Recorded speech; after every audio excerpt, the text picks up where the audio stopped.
폐암 샘기입니다. 여명 기간은 6개월 정도예요. 제가 암이라고요? 병원 복도에 선 박철수 씨의 손이 떨렸습니다. 의사의 말이 귓가에 맴돌았습니다. 말기암. 6개월. 그는 집으로 돌아가는 길에 문득 깨달았습니다. 자신이 평생 일만 하며 살았다는 것을. 아내와 제대로 된 여행 한 번 가지 못했고 아들과 진솔한 대화 한 번 나누지 못했으며 자신이 정말 원하는 게 무엇인지조차 생각해 본 적이 없었다는 것을 말입니다. 그날 밤 철수는 결심했습니다. 남은 6개월 아니 하루하루를 후회 없이 살기로. 30년 다니던 회사에 사직서를 냈고 아내에게 처음으로 사랑한다는 말을 건넸으며 아들에게 미안하다는 말을 했습니다. 그리고 평생 미뤄왔던 그 일들을 하나씩 시작했습니다. 하지만 3개월이 지난 어느 날 병원에서 다시 부른 철수는 믿을 수 없는 말을 듣게 됩니다. 과연 철수 씨에게는 어떤 일이 있었던 걸까요? 안녕하세요, 구독자 여러분. 만담꾼의 사랑방을 찾아주셔서 감사합니다. 만담꾼은 전국 각지에서 사연을 제보받아 전해드리는 만큼 희노애락이 살아 숨쉬는 이야기를 약속드립니다. 오늘도 이야기 재밌게 들어주시고 주변 친지분들과도 이야기 함께 나누시면 좋을 것 같습니다. 오늘 이야기는 죽음을 앞두고 비로소 삶의 의미를 깨달은 한 남자의 이야기입니다. 서울 강남구에 거주하는 박철수 씨께서 보내주신 사연인데요. 듣다 보면 우리 자신의 삶을 되돌아보게 되는 이야기입니다. 시작하기 전에 구독과 좋아요 누르고 시작할게요. 그리고 사연을 듣는 지역을 댓글로 적어주시면 그쪽을 향해 건강의 기운을 보내드릴 테니 댓글 꼭 남겨주세요. 그럼 이야기 시작합니다. 제보자분의 성함은 가명을 사용했지만 제보자분들에 대한 댓글은 매너 있게 남겨주시면 감사하겠습니다. 박철수 씨는 1965년생으로 올해 61살입니다. 경기도 수원의 평범한 가정에서 태어나 성실하게 공부했고 1988년 대학을 졸업한 후 대기업에 입사했습니다. 당시로서는 모두가 부러워하는 일이었습니다. 부모님도 자랑스러워했고 친척들도 칭찬을 아끼지 않았습니다. 입사 첫날의 설렘을 지금도 기억합니다. 새 정장을 입고 출근하던 그날 철수는 이 회사에서 30년은 일해야겠다고 다짐했습니다. 그때는 30년이 얼마나 긴 시간인지 몰랐습니다. 그저 성실하게 일하면 승진도 하고 행복한 삶을 살 수 있을 거라 믿었습니다. 입사 3년 차인 1991년 철수는 대학 동기였던 김미경 씨와 결혼했습니다. 미경은 조용하고 착한 여성이었습니다.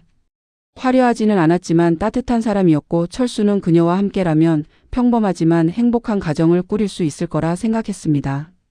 결혼식은 소박했습니다. 회사 선배들과 대학 동기들 가족들만 초대했습니다. 신혼여행은 제주도로 3박 4일을 다녀왔습니다. 짧은 기간이었지만 행복했습니다. 미경과 손을 잡고 해변을 걸으며 철수는 생각했습니다. 앞으로 자주 여행을 다니자고 1년에 한 번씩은 어디든 함께 가자고 마음먹었습니다. 하지만 그 약속은 지켜지지 않았습니다. 신혼집은 서울 외곽의 작은 빌라였습니다. 전세금을 마련하느라 양가 부모님께 도움을 받았고 철수는 그 빚을 갚아야 한다는 부담감을 느꼈습니다. 더 열심히 일해야겠다고 다짐했습니다. 결혼 2년 차인 1993년 아들 준호가 태어났습니다. 작고 빨간 아기를 처음 안았을 때의 감동을 철수는 잊을 수 없습니다. 이 작은 생명을 책임져야 한다는 무게감과 동시에 말로 표현할 수 없는 기쁨이 밀려왔습니다. 미경은 출산의 고통 속에서도 환하게 웃으며 수고했다는 철수의 말에 고개를 끄덕였습니다. 아이가 태어나자 철수의 어깨는 더욱 무거워졌습니다. 분유가, 기저귀가 그리고 앞으로 필요할 교육비를 생각하면 지금보다 더 많이 벌어야 했습니다. 승진을 해야 했고 실적을 올려야 했습니다. 철수는 매일 아침 7시에 집을 나섰습니다. 출근길 지하철은 항상 10,000원이었고 회사에 도착하면 하루 종일 책상 앞에 앉아 일했습니다. 점심시간에도 동료들과 급하게 밥을 먹고 다시 업무에 복귀했습니다. 저녁 6시에 퇴근 종이 울려도 집에 갈 수 없었습니다. 상사가 아직 자리에 있으면 눈치가 보였고 남아있는 동료들을 보면 자신만 먼저 갈 수 없었습니다. 실제로 퇴근하는 시간은 대부분 9시가 넘었습니다. 집에 도착하면 10시가 훨씬 넘었고 그때쯤이면 아들은 이미 잠들어 있었습니다. 철수는 조용히 아들의 방문을 열고 자는 모습을 보았습니다. 작은 숨소리, 평화로운 얼굴. 아빠가 왔다고 깨우고 싶었지만 차마 그럴 수 없었습니다. 내일은 일찍 들어와서 같이 놀아줘야지 하고 다짐했지만 그 내일은 좀처럼 오지 않았습니다. 주말에도 마찬가지였습니다. 토요일에는 회식이 잦았고 일요일에는 피곤해 지쳐 집에서 쉬기 바빴습니다. 미경이 어디 나가자고 해도 피곤하다며 거절하기 일쑤였습니다. 아들이 아빠 놀아달라고 조르면 나중에 놀아주겠다며 미루곤 했습니다. 그렇게 10년이 흘렀습니다. 철수는 과장으로 승진했습니다. 회사에서 인정받는 직원이 되었고 월급도 제법 올랐습니다. 전세에서 작은 아파트로 이사할 수 있었고 차도 한 대 샀습니다. 경제적으로는 안정되어 가는 것처럼 보였습니다. 하지만 그 대가는 컸습니다. 철수의 건강이 나빠지기 시작했습니다. 만성 피로에 시달렸고 소화불량이 잦아졌습니다. 허리도 아팠고 눈도 침침해졌습니다. 병원에 가면 스트레스 때문이라는 진단만 반복해서 들었습니다. 쉬어야 한다는 말을 들었지만 쉴 수가 없었습니다. 가정도 서서히 금이 가기 시작했습니다. 미경과의 대화는 점점 줄어들었습니다. 저녁에 늦게 들어오면 미경은 이미 잠들어 있었고 아침에는 서둘러 출근 준비를 하느라 제대로 된 대화를 나눌 시간이 없었습니다. 주말에도 철수는 피곤하다며 누워 있거나 골프를 치러 나갔습니다. 골프는 업무의 연장이었습니다. 상사나 거래처 사람들과의 관계를 위해 필요한 일이었습니다. 미경이 가끔 불만을 표현했습니다. 주말에 가족끼리 어디 가자고 아들과 시간을 보내자고 말했습니다. 철수는 알았다고 대답했지만 실제로 실행에 옮기지는 못했습니다. 항상 다음에 하자고 미뤘습니다. 아들 준호는 빠르게 자라났습니다. 유치원을 거쳐 초등학교에 입학했고 중학생이 되었습니다. 철수는 아들의 성장 과정을 거의 지켜보지 못했습니다. 입학식 운동회 학예회 같은 행사에도 거의 참석하지 못했습니다. 항상 회사 일이 우선이었습니다. 준호는 점점 아빠에게 거리를 두기 시작했습니다. 어렸을 때는 아빠가 집에 오면 달려와 안겼지만 초등학교 고학년이 되자 그런 모습이 사라졌습니다. 중학생이 되어서는 아빠와 대화 자체를 거의 하지 않았습니다. 필요한 말만 간단히 주고받을 뿐이었습니다. 철수는 그런 아들이 안타까웠지만 어떻게 해야 할지 몰랐습니다. 대화를 시도해봤지만 어색했고 무슨 말을 해야 할지 알 수 없었습니다. 학교 생활에 대해 물어봐도 아들은 그냥 그렇다는 대답만 했습니다. 친구 관계, 고민, 꿈 같은 것들에 대해 이야기를 나누고 싶었지만 그럴 기회를 만들지 못했습니다. 미경이 말했습니다. 아들과 시간을 보내야 한다고 지금 아니면 기회가 없다고 했습니다. 철수는 알고 있었습니다. 하지만 당장 회사 일이 급했고 프로젝트가 바빴고 승진이 코앞이었습니다. 조금만 참으면 조금만 더 버티면 여유가 생길 거라고 생각했습니다. 2010년 철수는 45세 나이에 부장으로 승진했습니다. 20년 넘게 회사에 몸담으며 이룬 성과였습니다. 승진 축하 자리에서 동료들이 축하해줬고 상사는 앞으로도 회사를 위해 헌신해달라고 당부했습니다. 하지만 승진과 함께 책임도 더 무거워졌습니다. 관리해야 할 팀원들이 늘었고 더 큰 프로젝트를 맡게 되었습니다. 출장도 잦아졌습니다. 한 달에 2~3번은 지방이나 해외로 출장을 갔고 집을 비우는 시간이 더 늘어났습니다. 그 시기 준호는 고등학생이 되었습니다. 대학 입시를 준비해야 하는 중요한 시기였습니다. 미경이 말했습니다. 아들이 힘들어한다고 입시 스트레스에 지쳐 있다고 아빠가 좀 격려해줘야 한다고 했습니다. 철수는 알고 있었습니다. 하지만 어떻게 격려해야 할지 몰랐습니다. 자신도 입시를 치렀지만 그건 30년도 더 전 일이었습니다. 지금 입시가 어떤지, 아들이 무엇을 공부하는지, 어떤 대학을 가고 싶어 하는지 제대로 알지 못했습니다. 어느 날 저녁 드물게 일찍 퇴근한 철수는 아들 방문을 두드렸습니다. 준호는 책상에 앉아 공부하고 있었습니다. 철수는 아들 옆에 앉아 공부는 잘 되냐고 물었습니다. 준호는 그냥 그렇다고 대답했습니다. 철수는 힘들면 언제든지 아빠한테 말하라고 했습니다. 준호는 고개를 끄덕였지만 표정에서 어색함이 느껴졌습니다. 철수는 더 이상 무슨 말을 해야 할지 몰라 곧 방을 나왔습니다. 아들과 제대로 대화 한번 나누지 못하는 자신이 한심하게 느껴졌습니다. 2013년 준호는 대학에 합격했습니다. 서울에 있는 괜찮은 대학이었습니다. 미경은 기뻐했고 철수도 안도했습니다. 그동안의 고생이 헛되지 않았다는 생각이 들었습니다. 하지만 준호는 여전히 아빠와 거리를 두었습니다. 대학 입학 후에는 기숙사에서 생활했고 방학 때도 친구들과 어울리거나 아르바이트를 하느라 집에 오는 시간이 많지 않았습니다. 가끔 집에 와도 자기 방에 있거나 엄마와만 대화했습니다. 철수는 서운했지만 어쩔 수 없다고 생각했습니다. 아들도 이제 어른이 되어가는 과정이니 자신의 세계가 있는 게 당연하다고 받아들였습니다. 하지만 마음 한편으로는 아쉬움이 컸습니다. 아들과 더 가까웠으면 친구처럼 대화할 수 있었으면 하는 바람이 있었습니다. 미경과의 관계도 예전 같지 않았습니다. 결혼 초기의 설렘은 오래전에 사라졌고 이제는 그냥 함께 사는 동거인 같은 느낌이었습니다. 아침에 인사를 나누고 저녁에 밥을 먹고 각자의 시간을 보냈습니다. 미경은 가끔 여행을 가자고 제안했습니다. 둘이서 제주도라도 다녀오자고 아니면 유럽 여행이라도 가자고 말했습니다. 철수는 나중에 가자고 미뤘습니다. 은퇴하면 시간이 많으니 그때 천천히 다니자고 약속했습니다. 하지만 미경은 지금 가고 싶다고 말했습니다. 나중이 아니라 지금 아직 젊을 때 가고 싶다고 했습니다. 철수는 이해하지 못했습니다. 지금이나 나중이나 무슨 차이가 있냐고 반문했습니다. 미경은 더 이상 말하지 않았습니다. 그저 한숨만 쉬었습니다. 2018년 철수는 53살의 나이에 임원으로 승진했습니다. 상무라는 직함을 달게 되었고 회사에서 인정받는 위치에 올랐습니다. 30년 가까이 회사에 헌신한 결과였습니다. 승진 축하 자리에서 동료들이 부러워했고 후배들은 존경의 눈빛을 보냈습니다. 철수는 뿌듯했습니다. 자신의 노력이 헛되지 않았다는 증거였습니다. 하지만 집에 돌아와 그 소식을 전했을 때 미경의 반응은 담담했습니다. 축하한다는 말은 했지만 그다지 기쁜 표정이 아니었습니다. 준호는 그냥 그렇다는 반응이었습니다. 철수는 섭섭했습니다. 자신이 이렇게 열심히 일한 것도 가족을 위해서였는데 가족들은 그저 당연하게 여기는 것 같았습니다. 하지만 그런 감정을 표현하지 않았습니다. 그저 다시 일에 몰두했습니다. 2020년 초 코로나 바이러스가 전 세계를 휩쓸었습니다. 회사도 재택근무를 시행했고 철수는 생애 처음으로 집에서 일하게 되었습니다. 처음에는 어색했습니다. 집에서 일한다는 게 익숙하지 않았고 집중도 잘 안 되었습니다. 하지만 시간이 지나면서 조금씩 적응해 갔습니다.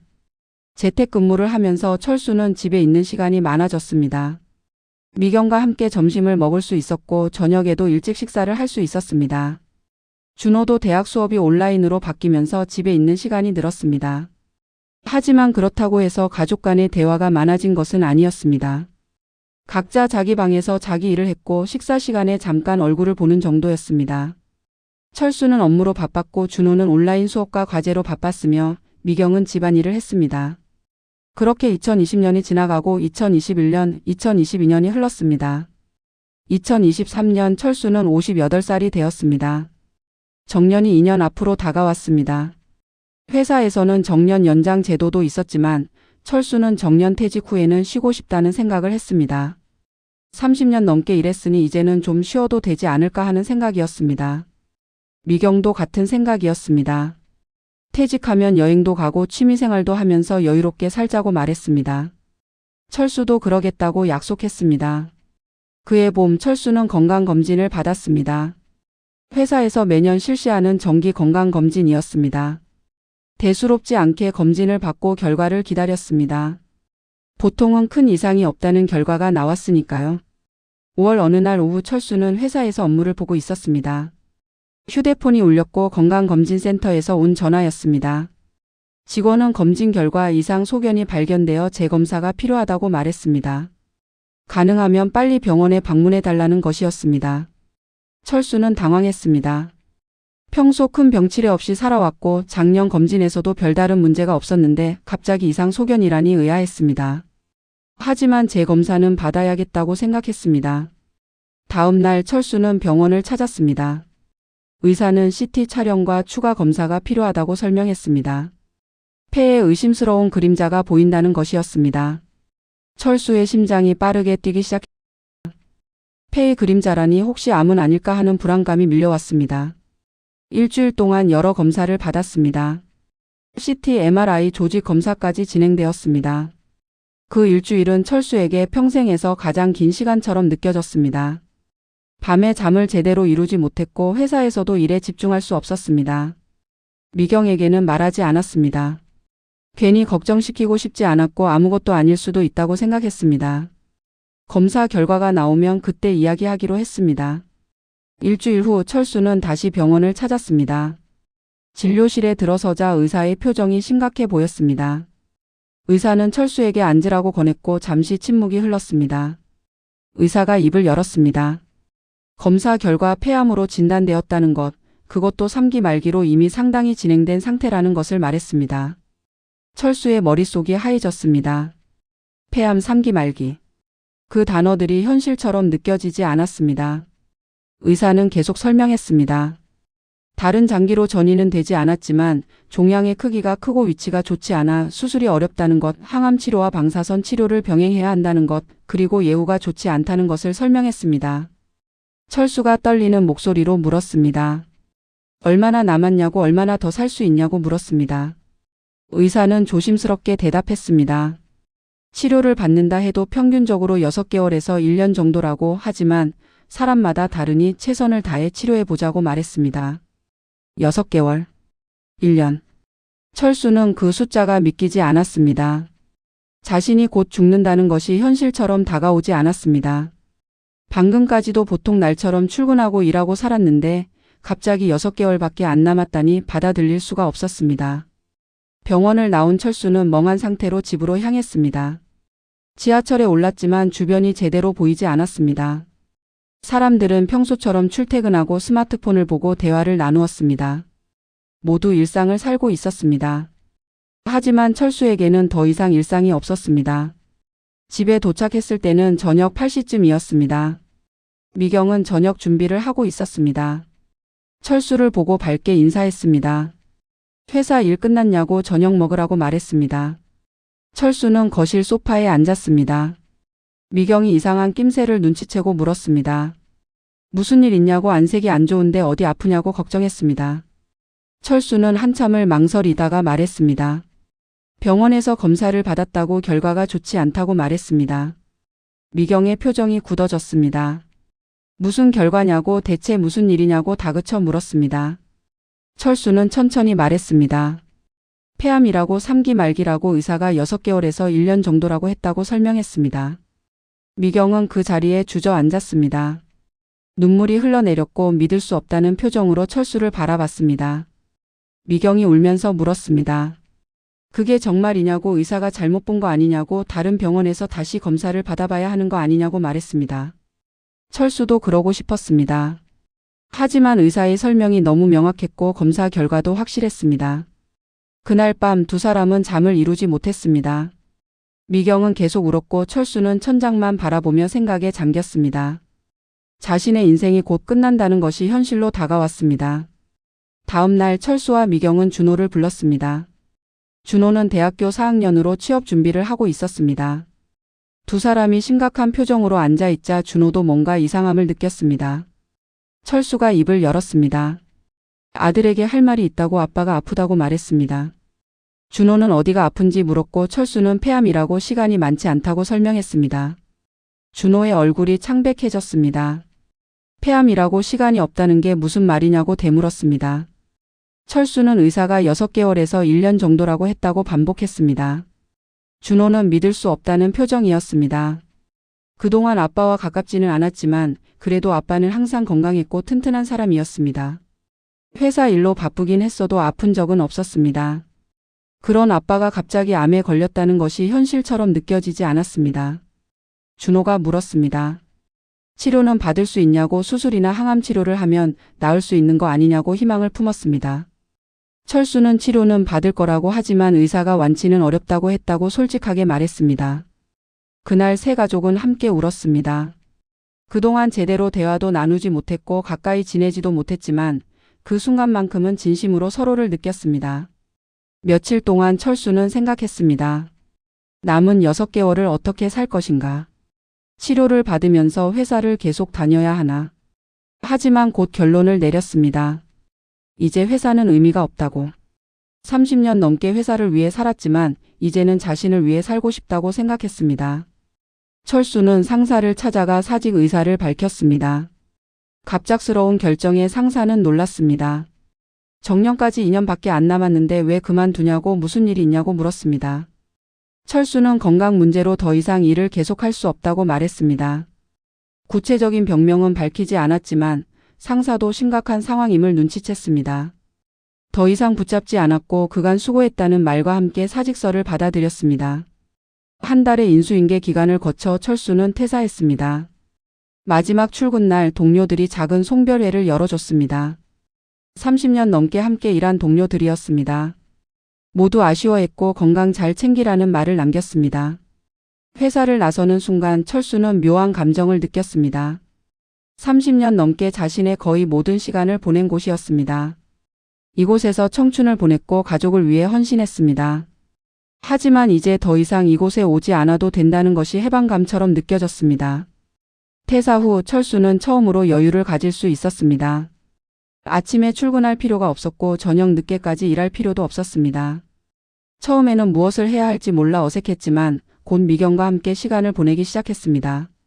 어느 날 아침 철수는 미경에게 말했습니다. 오늘 뭐 하고 싶냐고 어디 가고 싶은데 있냐고 물었습니다. 미경은 놀란 표정이었습니다. 결혼한 지 30년 넘게 남편이 이런 말을 한 적이 없었으니까요. 미경은 잠시 생각하다가 말했습니다. 남산에 가고 싶다고 케이블카 타고 정상까지 올라가 보고 싶다고 말했습니다. 결혼 초에 한번 가본 적이 있는데 그 후로는 가본 적이 없다고 했습니다. 두 사람은 남산으로 갔습니다. 케이블카를 타고 정상까지 올라가 서울 시내를 내려다봤습니다. 날씨가 좋아서 시원하게 보였습니다. 미경은 행복한 표정이었고 철수도 마음이 편안해졌습니다. 정상에서 커피를 마시며 두 사람은 대화를 나눴습니다. 그동안 제대로 대화를 나눈 적이 없었는데 그날은 많은 이야기를 나눴습니다. 미경은 그동안 얼마나 외로웠는지 남편과 함께 시간을 보내고 싶었는지 말했습니다. 철수는 미안하다고 그동안 일에만 빠져서 미경을 제대로 챙기지 못했다고 사과했습니다.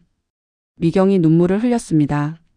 이제라도 이렇게 함께 있어서 좋다고 하지만 왜 이제야 이러냐고 왜 진작 이렇게 하지 못했냐고 서운함을 표현했습니다. 철수도 눈물이 났습니다. 정말 미안하다고 바보 같았다고 말했습니다. 그날 이후 두 사람은 자주 외출했습니다. 서울 근교의 산을 오르기도 하고 한강변을 걷기도 했습니다. 전시회를 보러 가기도 하고 영화를 보러 가기도 했습니다. 30년 동안 미뤄왔던 일들을 하나씩 했습니다. 어느 날 저녁 집에서 저녁을 먹고 있을 때였습니다. 철수는 갑자기 미경을 바라보며 말했습니다. 사랑한다고. 30년 넘게 결혼 생활을 했지만 한 번도 하지 못한 말이었습니다. 미경은 놀란 표정으로 철수를 바라봤습니다. 눈물이 주르륵 흘러내렸습니다. 철수도 눈물을 참지 못했습니다. 두 사람은 한참을 그렇게 마주보며 울었습니다. 미경이 말했습니다. 자신도 사랑한다고 그동안 많이 서운했지만 그래도 사랑했다고 말했습니다. 두 사람은 서로를 안았습니다. 30년 만에 진심으로 서로를 느끼는 순간이었습니다. 아들 준호와의 관계도 변화하기 시작했습니다. 그동안 거의 대화를 나누지 못했지만 아버지가 아프다는 사실을 알고 나서 준호도 마음이 바뀌었습니다. 어느 날 철수는 준호를 불러 단둘이 이야기를 나누자고 했습니다. 준호는 어색해했지만 아버지의 제안을 받아들였습니다. 두 사람은 근처 카페에 앉았습니다. 철수가 먼저 입을 열었습니다. 그동안 아빠 노릇을 제대로 못해서 미안하다고 내가 잘하는 동안 옆에 있어주지 못해서 미안하다고 사과했습니다. 준호는 처음에는 아무 말도 하지 못했습니다. 아버지가 이렇게 솔직하게 감정을 표현하는 모습을 본 적이 없었으니까요. 철수는 계속 말했습니다. 회사 일이 중요하다고 생각했지만 이제 보니 가장 중요한 건 가족이었다고 내가 어떻게 잘하는지, 무엇을 좋아하는지, 어떤 꿈을 가지고 있는지 제대로 알지 못했다고 후회했습니다. 준호가 조심스럽게 입을 열었습니다. 자신도 아빠가 왜 그렇게 일에만 매달리는지 이해하지 못했다고 어렸을 때는 아빠가 자신을 사랑하지 않는 줄 알았다고 말했습니다. 하지만 이제는 아빠도 나름의 방식으로 가족을 사랑했다는 걸 알겠다고 다만 표현이 서툴렀을 뿐이라고 이해한다고 말했습니다. 두 사람은 오랜 시간 대화를 나눴습니다. 서로의 감정을 털어놓았고 그동안 쌓였던 오해들을 풀어갔습니다. 카페를 나올 때쯤 두 사람은 조금 더 가까워진 것 같았습니다. 그 후로 철수와 준호는 자주 만났습니다. 같이 산책을 하기도 하고 영화를 보러 가기도 했습니다. 준호는 취업 준비 과정에 대해 이야기했고 철수는 자신의 경험을 바탕으로 조언을 해줬습니다. 비록 시대가 많이 달라졌지만 아버지의 조언은 준호에게 도움이 되었습니다. 어느 날 미경이 제안했습니다. 버킷리스트를 만들어 보자고 하고 싶은 일들을 적어서 하나씩 해보자고 말했습니다. 철수는 좋은 생각이라고 동의했습니다. 두 사람은 종이를 꺼내 각자 하고 싶은 일들을 적었습니다. 철수의 리스트에는 다음과 같은 것들이 있었습니다. 가족과 함께 제주도 여행 가기. 미경이와 단둘이 유럽 여행 가기. 준호와 등산 가기. 어렸을 때 살던 고향 방문하기. 오래된 친구들 만나기. 기타 배우기. 그림 그리기. 자서전 쓰기. 미경의 리스트도 비슷했습니다. 여행, 취미생활, 가족과의 시간 등이 적혀 있었습니다. 두 사람은 리스트를 하나씩 실행에 옮기기 시작했습니다. 7월 가족 셋이 함께 제주도로 여행을 갔습니다. 준호도 취업 준비를 잠시 미루고 함께 했습니다. 3박 4일의 짧은 여행이었지만 의미가 컸습니다. 렌터카를 빌려 섬을 돌아다녔습니다. 성산 일출봉에 올라가 일출을 보고 협재 해수욕장에서 바다를 즐겼습니다. 흑돼지 고기도 먹고 한라산도 올랐습니다. 한라산을 오르는 것은 쉽지 않았습니다. 철수의 체력이 예전 같지 않았고 항암 치료의 부작용으로 쉽게 지쳤습니다. 하지만 미경과 준호가 옆에서 도와줬고 천천히 걸으며 정상까지 올라갔습니다. 정상에서 바라본 풍경은 아름다웠습니다. 구름 위에 올라선 것 같은 느낌이었고 세상이 발 아래에 있는 것 같았습니다. 철수는 생각했습니다. 아, 이런 게 인생이구나. 이런 순간을 위해 사는 거구나. 저녁에는 숙소에서 가족끼리 이야기를 나눴습니다. 어렸을 때의 추억, 재미있었던 일들, 앞으로의 계획 등을 이야기했습니다. 준호는 아빠가 이렇게 밝게 웃는 모습을 처음 본다고 말했습니다. 철수도 그렇다고 자신도 이렇게 행복한 적이 없었다고 대답했습니다. 8월 철수는 어렸을 때 살던 고향을 방문했습니다. 경기도 수원의 작은 동네였습니다. 수십 년 만에 찾은 고향은 많이 변해 있었습니다.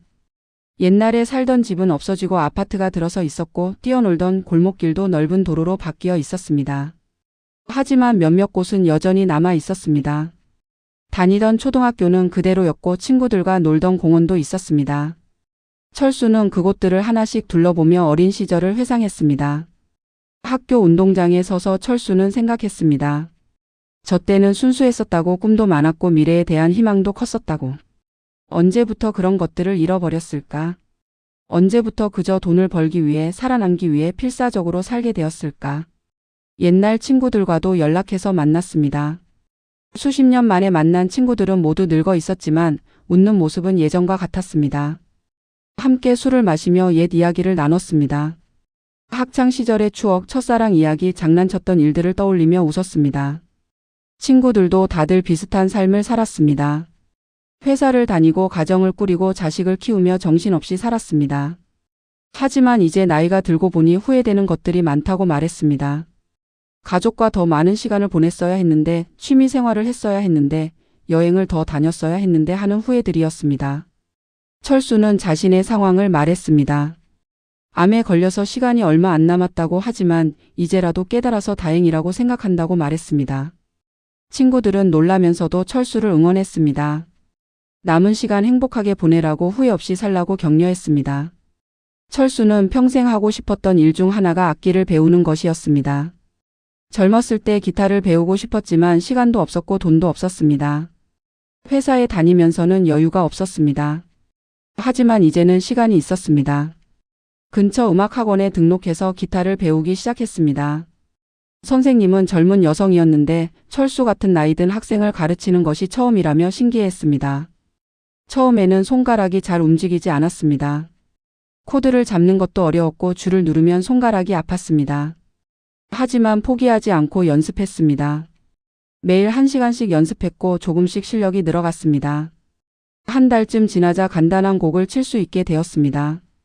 미경 앞에서 연주를 해줬습니다. 비록 서툴렀지만 미경은 박수를 쳐주며 좋아했습니다. 철수는 뿌듯했습니다.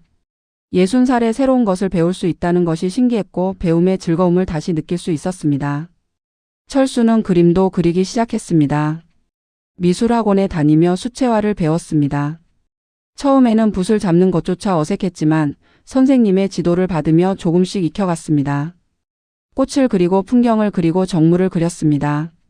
완성된 그림을 보면 아직 어설프지만 그 과정 자체가 즐거웠습니다.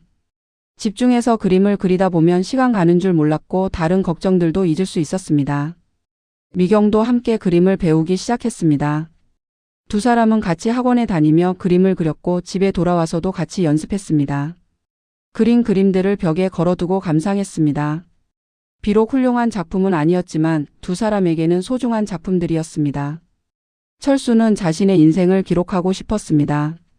아들에게 그리고 후세에 자신의 이야기를 남기고 싶었습니다. 그래서 자서전을 쓰기 시작했습니다. 어린 시절부터 시작해서 학창시절, 회사생활, 결혼, 자식 양육 등을 차례로 적어 나갔습니다. 기억을 더듬으며 하나하나 적다 보니 많은 생각이 들었습니다. 자신의 인생을 돌아보며 철수는 깨달았습니다. 성공한 인생은 아니었지만 그래도 최선을 다해 살았다는 것, 실수도 많았고 후회도 많지만 그것도 자신의 인생의 일부였다는 것을 받아들이게 되었습니다. 자서전을 쓰면서 철수는 아들에게 전하고 싶은 메시지도 적었습니다. 일만 하며 살지 말라고, 가족과의 시간을 소중히 하라고, 하고 싶은 일을 미루지 말라고, 행복은 먼 곳에 있는 게 아니라 지금 여기에 있다는 것을 강조했습니다. 철수는 항암 치료를 시작했습니다. 한 달에 2번씩 병원에 가서 항암제를 투여받았습니다. 부작용이 심했습니다. 구토, 탈모, 피로감 등이 찾아왔습니다. 하지만 치료는 계속되었습니다. 3개월이 지난 9월 병원에서 재검사를 받으라는 연락이 왔습니다. 종양의 크기가 어떻게 변했는지, 치료 효과가 있는지 확인하기 위한 검사였습니다. 철수는 다시 병원을 찾았습니다. CT 촬영을 하고 결과를 기다렸습니다. 일주일 후 결과를 들으러 병원에 갔을 때 의사의 표정이 이상했습니다. 의사가 말했습니다. 검사 결과가 이상하다고, 종양이 보이지 않는다고 설명했습니다. 철수는 이해하지 못했습니다. 종양이 보이지 않는다니 그게 무슨 말인지 물었습니다. 의사는 다시 설명했습니다. 처음 진단할 때 보였던 종양이 지금은 보이지 않는다고, 항암 치료 효과가 이렇게 빠를 수는 없으니 뭔가 잘못된 것 같다고 말했습니다. 그래서 다른 병원에도 자문을 구했다고 덧붙였습니다. 며칠 후 의사가 철수를 다시 불렀습니다. 그리고 충격적인 말을 했습니다. 오진이었다고, 처음 검사에서 종양으로 보였던 것이 사실은 염증이었다고, 암이 아니었다고 사과했습니다. 철수는 멍하니 앉아 있었습니다. 오진? 암이 아니었다고? 그럼 지난 3개월 동안 자신이 겪었던 모든 것이 무엇이었단 말인가? 의사는 거듭 사과했습니다.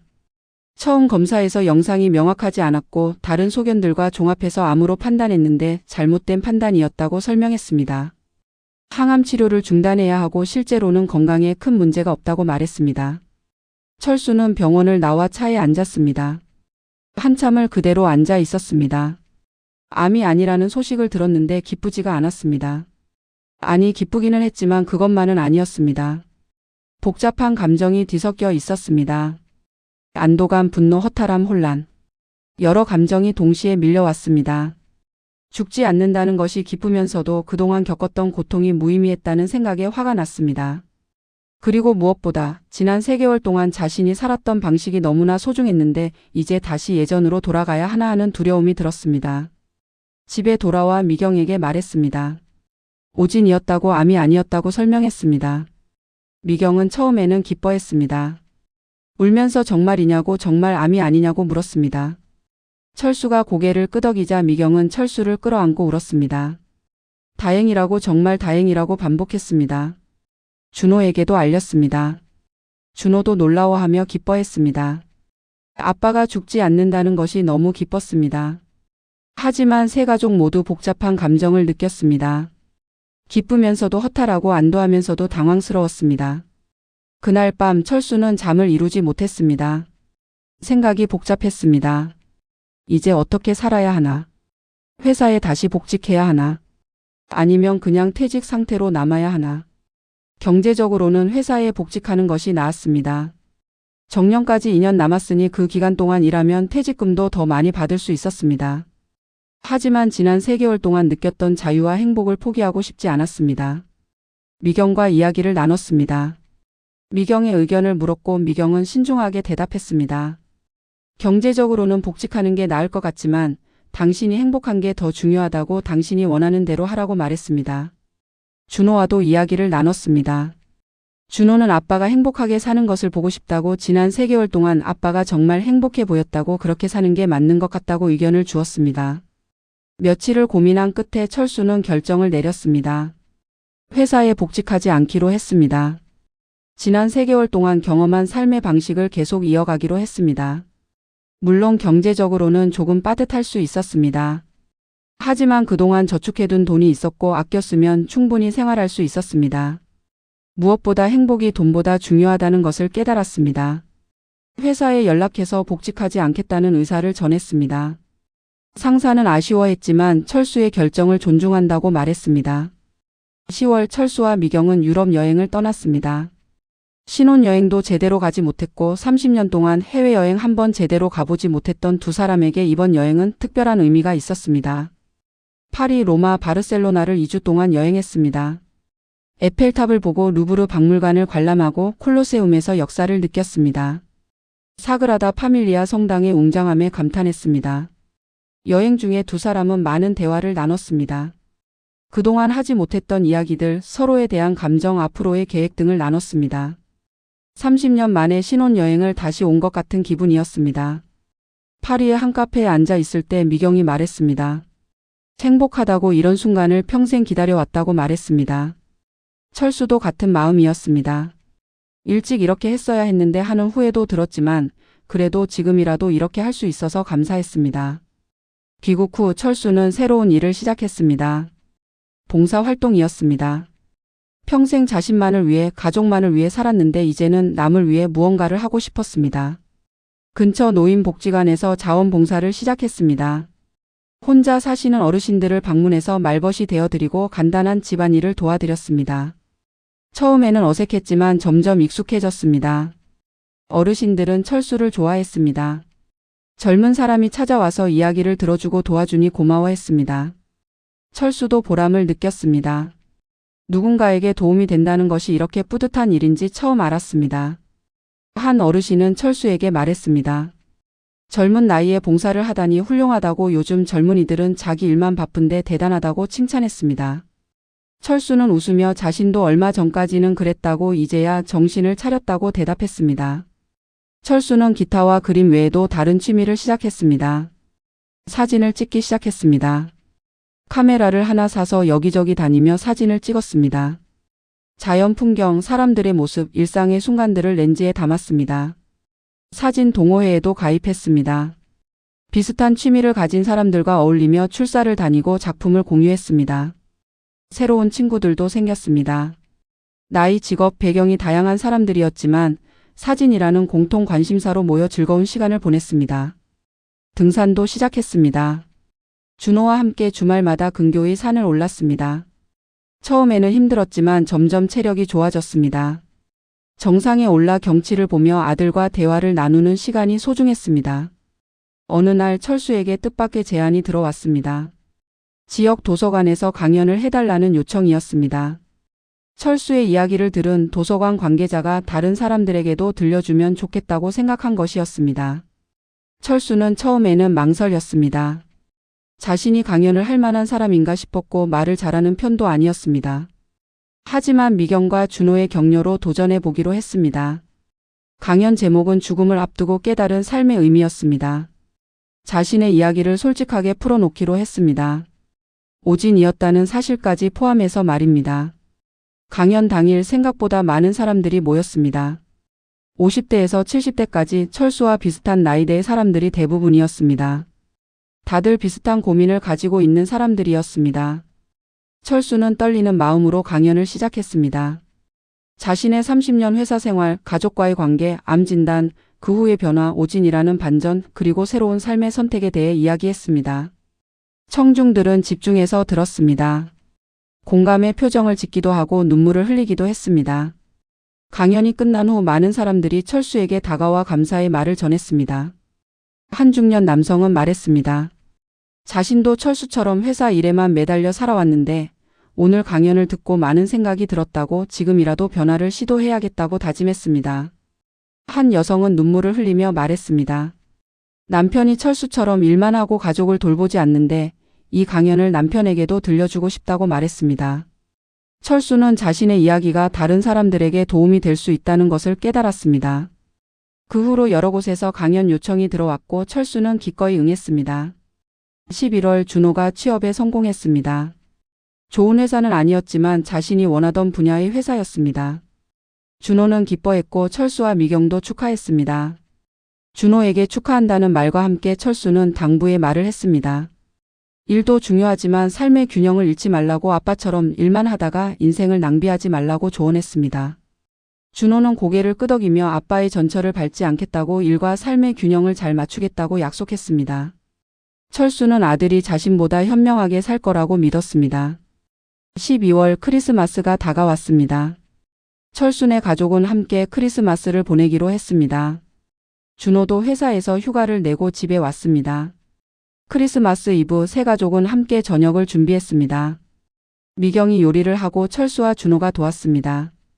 부엌에서 함께 요리하며 웃고 떠드는 모습은 평범하지만 소중한 순간이었습니다. 저녁 식사 후 거실에 앉아 이야기를 나눴습니다. 올 한 해를 돌아보며 각자 느낀 점을 나눴습니다. 미경은 말했습니다. 올해가 결혼한 후 가장 행복한 한 해였다고. 비록 암 진단이라는 충격이 있었지만 그 덕분에 가족이 더 가까워졌고 진짜 행복이 무엇인지 깨달았다고 말했습니다. 준호도 말했습니다. 아빠와 이렇게 가까워질 수 있어서 감사하다고. 아빠로부터 인생에서 가장 중요한 교훈을 배웠다고 말했습니다. 철수는 눈물을 글썽이며 말했습니다. 자신이 얼마나 어리석었는지 깨달았다고. 30년을 헛되이 살았지만 지난 6개월이 그 30년보다 더 의미 있었다고. 가족이 있어서 행복하다고 말했습니다. 세 가족은 서로를 안았습니다. 따뜻한 포옹 속에서 사랑을 느꼈습니다. 연말 철수는 자서전을 완성했습니다. 몇 달에 걸쳐 자신의 인생을 기록한 책이었습니다. 출판할 생각은 없었고 그저 가족을 위한, 특히 아들을 위한 기록이었습니다. 자서전의 마지막 장에 철수는 이렇게 썼습니다. 아들아, 이 글을 읽고 있다면 아빠는 아마 이 세상에 없을 것이다. 아빠가 너에게 전하고 싶은 말은 간단하다. 인생은 짧다.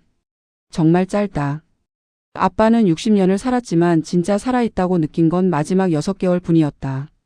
나머지 시간은 그저 생존했을 뿐이다. 일은 중요하다.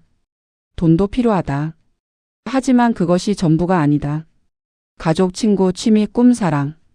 이런 것들이 인생을 의미 있게 만든다. 아빠는 너무 늦게 깨달았다. 하지만 너는 지금 깨달았으니 아빠보다 행복한 삶을 살 수 있을 것이다. 하고 싶은 일을 미루지 마라. 내일은 없을 수도 있다. 사랑하는 사람에게 사랑한다고 말하라. 부끄러워하지 마라. 여행을 가라. 취미를 가져라. 웃어라. 울어라. 살아있음을 느껴라. 그리고 가장 중요한 것. 행복해라. 행복은 미래에 있는 게 아니다. 지금 여기에 있다. 아빠는 너를 사랑한다. 태어나줘서 고맙고 아빠의 아들이 되어줘서 고맙다. 사랑하는 아들아, 행복하게 살아라. 아빠가. 자서전을 완성하고 철수는 준호에게 건넸습니다. 준호는 며칠에 걸쳐 천천히 읽었습니다. 읽으면서 여러 번 눈물을 흘렸고 마지막 장을 읽을 때는 울음을 참을 수 없었습니다.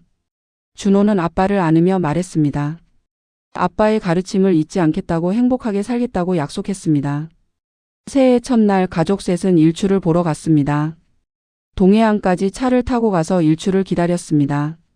추운 날씨였지만 많은 사람들이 모여 있었습니다. 모두 새해를 맞이하며 소원을 빌기 위해서였습니다.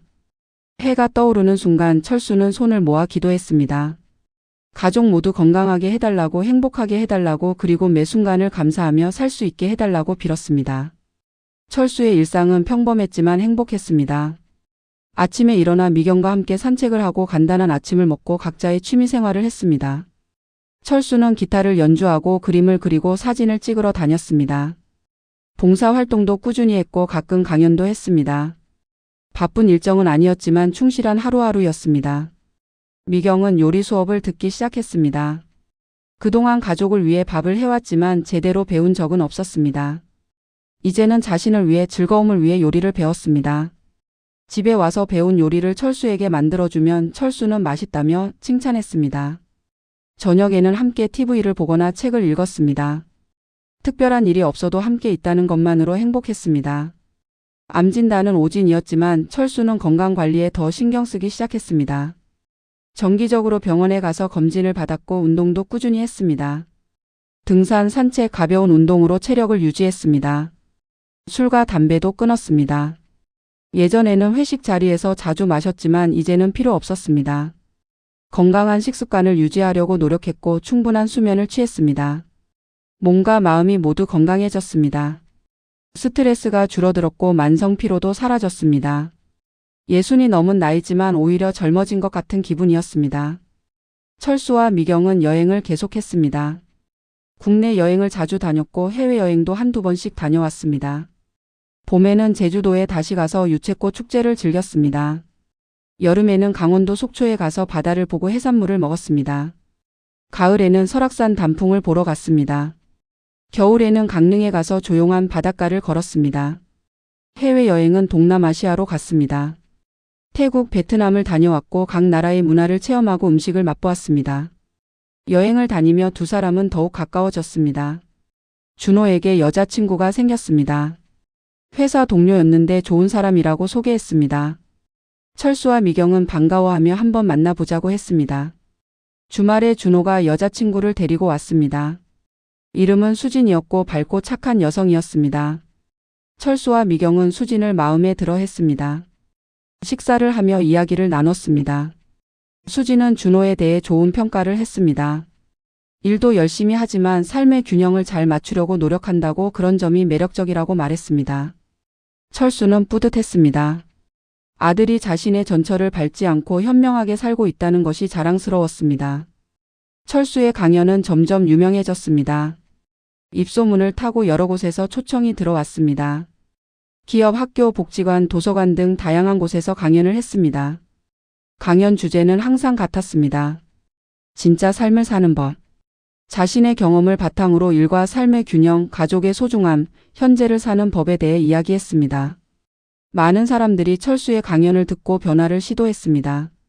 과도한 야근을 줄이고 가족과 시간을 보내기 시작했다는 사람, 미뤄왔던 취미를 시작했다는 사람, 오래된 친구에게 연락했다는 사람 등 다양한 변화의 이야기를 들었습니다. 철수는 자신의 실수와 깨달음이 다른 사람들에게 도움이 된다는 것에 보람을 느꼈습니다. 어느 날 한 출판사에서 연락이 왔습니다. 철수의 이야기를 책으로 출간하고 싶다는 제의였습니다. 강연을 들은 편집자가 이 이야기를 더 많은 사람에게 전하고 싶다고 생각한 것이었습니다.